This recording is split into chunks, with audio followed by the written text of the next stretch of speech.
To become a successful and good investor, press the bell icon and get good advice. Hello, friends. I am your friend Nawazish, and today I am going to tell you about a unique savings plan whose name is 529 Education Savings Plan. Many of you must have heard about this plan. Many people have also invested in it. But the truth is that the complete information about this plan, what are the conditions, what are the terms and conditions, very few people know this. There are many doubts. There is a lot of confusion about this plan. So today I am going to tell you three main things about this plan: what is good about it, what is not so good, and finally, should you invest in this plan or not? I will tell you all the details of this plan very clearly, and you should watch this video even if you generally want to become a financially literate person, or if you are preparing for any professional certification like CFP, or if you want to invest in this plan. There are three reasons for you to watch this video. So let's start. 529 Education Savings Plan. As the name makes it very clear, this plan is for your child's education to make their future better. So today we will learn how you can open an account, who all are eligible to open this account, what is the duration of this account, how much amount you can deposit, what is the return rate, when can you withdraw that money, how much tax will you have to pay on that money, what are its tax benefits, and finally, should you open this account or not, looking at both pros and cons.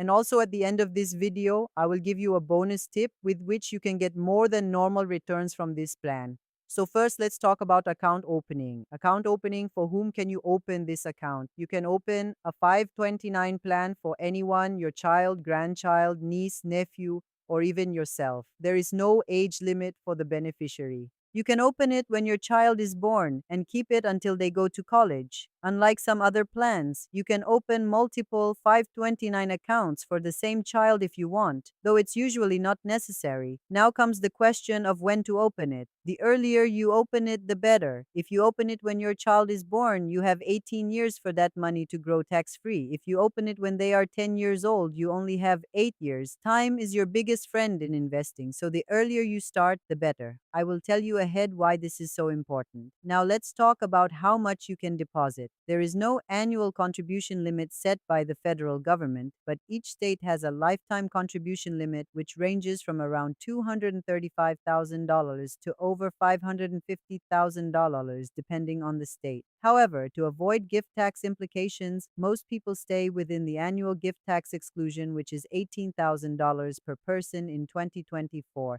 That means a married couple can contribute $36,000 per year per child without any gift tax issues. There's also a special rule called super funding, where you can contribute up to 5 years of gifts at once, meaning up to $90,000 from one person or $180,000 from a married couple in a single year. This is a great way to jumpstart your child's education fund if you have the means. Now, you might be wondering, when can I use this money? The money in a 529 plan can be used when your child goes to college or any post secondary education. This includes 4 year universities, community colleges, trade schools, and even some international schools. Since 2018, you can also use up to $10,000 per year for K 12 private school tuition. And since 2019, you can use it to pay off up to $10,000 in student loans. Here's an important clarification. Unlike some retirement accounts, there is no specific age when the money must be withdrawn. If your child decides not to go to college, you can change the beneficiary to another family member, like a sibling, cousin, or even yourself. The money doesn't have to be used by any specific deadline. So far, we have learned what the account opening conditions are, how much amount you can deposit, what the usage rules are. Now, let's know one major thing: what will be your return? The returns in a 529 plan depend on what investments you choose within the plan. Most 529 plans offer a variety of investment options, including age based portfolios that automatically become more conservative as your child approaches college age, and static portfolios where you choose specific funds. Historically, a diversified stock portfolio has returned around 7 to 10% annually over long periods. So, if you start early and invest in growth oriented options, you can expect similar returns. Many plans also offer conservative options like bond funds that might return 3 5% annually with less volatility. The beauty is that all this growth is tax-free as long as you use it for qualified education expenses. Let me explain this with an example. If you invest $5,000 per year for 18 years with a 7% average annual return, you would have contributed $90,000, but your account would be worth approximately $185,000. That's $95,000 in tax-free growth. Now let's talk about tax benefits because this is where 529 plans really shine. First, your contributions may be tax deductible on your state income tax return. Over 30 states offer some form of state tax deduction or credit for 529 contributions. For example, in New York, you can deduct up to $5,000 per year if single or $10,000 if married filing jointly. In states like California, there is no state tax deduction, but the federal benefits still apply. Second, the money grows tax free. Unlike a regular brokerage account where you pay taxes on dividends and capital gains every year, in a 529 plan, all that growth is completely tax free.